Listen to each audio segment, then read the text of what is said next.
Hi everybody and welcome back. My name is Stephanie and today we're cooking in the kitchen and we are making a delicious food called broccoli tots, and you guessed it, they are just like tater tots except for they're made with broccoli instead of potatoes, so they're a bit healthier for you and get some of that good fiber and vitamins into your system, and they are so delicious. But the best part is that my 1-year-old loves them, so it's really good to have on hand for a snack for your toddlers or on the side of a meal or for you to eat. They are absolutely delicious. So let's get started and I'll show you how incredibly easy these are to make.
That, guys, this recipe made about 24 tater tots, which is not what you see on this plate here, because me and my 1-year-old definitely devoured a bunch of these while they were still warm and fresh out of the oven. They were so good. We had them with our dinner tonight, but definitely give these a try, guys. They are so good, and thank you so much for watching.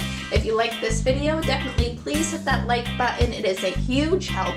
And for everything else, homesteading, do-it-yourself, and outdoors, definitely subscribe to our channel because we are always sharing what we're doing. And I appreciate all of your support. I love you. God bless, and bye-bye.